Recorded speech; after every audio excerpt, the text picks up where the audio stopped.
Graça e a paz, meus irmãos. Eu me chamo Marlon Melo. Eu me chamo Guilherme Vieira. Estamos aqui para trabalhar o capítulo 15 da Carta aos Romanos. Leia conosco a partir do primeiro verso. Vai dizer: mas nós que somos fortes devemos suportar as fraquezas dos fracos. Olha que coisa poderosa, Marlon. E não agradar a nós mesmos.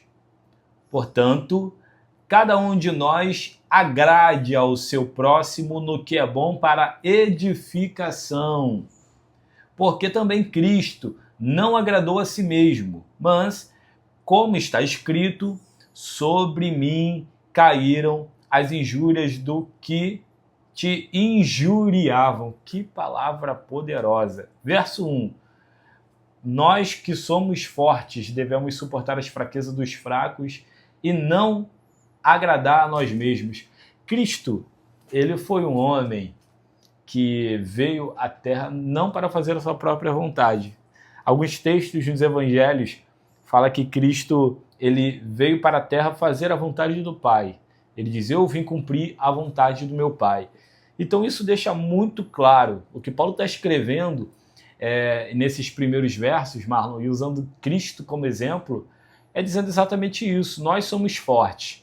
Então nós devemos que suportar ou aguentar, a palavra correta, né? A palavra usada aqui é muito correta, suportar a fraqueza e não agradar a nós mesmos. Quando a gente lê o que Paulo está escrevendo, traz para nós um poder grandioso, né, Marlon? Porque quem está começando no Evangelho vem, né, o fraco, ele vem com algumas questões e nós devemos suportar as fraquezas dele, ouvir mais, né, orientar mais, instruir mais, ajudar mais. Por um período da vida, né, do Evangelho, eu fui líder de jovem e alguns jovens ligavam muitas vezes para mim, para minha casa, ou eu na minha casa, e às vezes eram questões que para nós é tão simples, mas para eles é tão perturbador, né? E esse primeiro verso fala muito sobre isso. Verdade. E nós precisamos entender que aquele que hoje é fraco, sim, um dia, se Deus quiser, ele vai ser forte também. Exato. Assim como nós também iniciamos na fé, tivemos o nosso momento de fraqueza, de debilidade, né, onde pessoas precisaram cuidar de nós, sim, precisaram nos orientar. Então, essa também deve ser a nossa atitude, né? Paulo ele vai falar que, olha, se Cristo... A gente precisa lembrar quem é Cristo. Quem é Cristo? É, isso aí. Foi o Deus que se fez carne e desceu da sua glória. E ele veio aqui à Terra não para cumprir a sua vontade, o seu desejo, mas para cumprir, como você bem disse, a vontade do Pai. Então, a vontade do Pai era o quê? Que ele servisse ao próximo, que ele se entregasse e sacrificasse em prol de todos nós. Quem somos nós para não seguir esse exemplo? Exatamente. A Bíblia diz, né? Não há nenhum aprendiz, nenhum discípulo maior do que o seu mestre.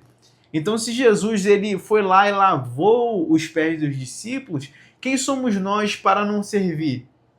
Tem pessoas que, infelizmente, por conta de alguma posição, por conta de algo que possui, acha que não deve se subjugar ou se submeter às outras pessoas. Não, tenho um cargo eclesiástico, então eu não posso varrer a igreja. Ou eu não preciso ficar me preocupando com essa pessoa que não consegue largar esse pecado, que não consegue entender sobre o evangelho. Não, esse não deve ser o nosso pensamento. Nós precisamos ser humildes em cuidar das pessoas, em suportar suas debilidades, né? E Paulo, ele está orientando a igreja, dizendo, porque, ó o verso 5, ora, o Deus da paciência e consolação vos conceda o mesmo sentimento uns para com os outros, segundo Jesus Cristo. Ele está dizendo que Deus vos dê paciência e consolação. Para quê? Para que nós tenhamos esse sentimento, não com Deus. O sentimento é para que eu tenha com o meu próximo. Isso é muito poderoso, que eu tenha paciência, que eu tenha... A tua versão diz... Que o Deus paciente e encorajador. Olha só que palavra poderosa. Então, que nós tenhamos paciência e que nós possamos ser usados por Deus para encorajar, né? Junto com o versículo 2, vai dizer, ó, e tudo que nós façamos agrade ao próximo para edificação. Então, tudo aquilo que nós vamos produzir para o reino, que primeiro agrade ao... Não tem que agradar a mim. Sim. Olha que coisa poderosa. Tem que agradar ao próximo. E outra coisa, que seja para edificação. Então não é um agrado natural, não é um agrado superficial e terreno. Sim. É um agrado espiritual. Sim. Se Deus exerce paciência para conosco, sim, nós precisamos também exercer paciência, né? Jesus vai falar sobre uma parábola de um homem que devia muito, né? E foi perdoado. Ele devia uma dívida que não podia pagar. Aí veio uma pessoa que devia esse rapaz e ele não perdoa.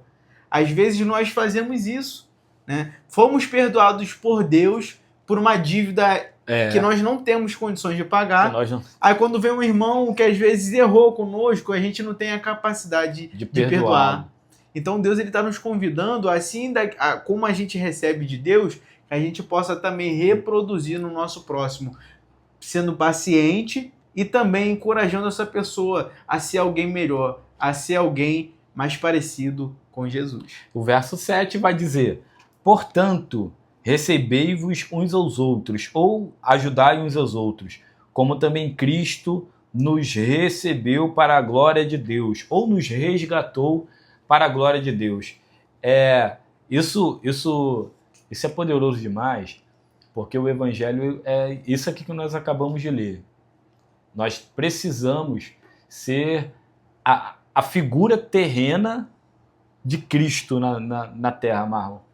E nós sabemos que não é uma tarefa fácil, né? Às vezes, quantas vezes nós queremos orações e somos nós quem oramos? Quantas vezes nós precisamos de abraços e somos nós quem abraçamos? Quantas vezes nós precisamos receber ligações e, na verdade, somos nós quem fazemos as ligações para orientar pessoas, para ajudar pessoas. O reino é isso. Quando você produz para o seu próximo, você pode achar que não, mas você está produzindo para o reino. Quando você cuida do próximo, você está produzindo para o reino e isso é poderoso demais. Que Deus te abençoe e medite sobre essa palavra. Deus abençoe.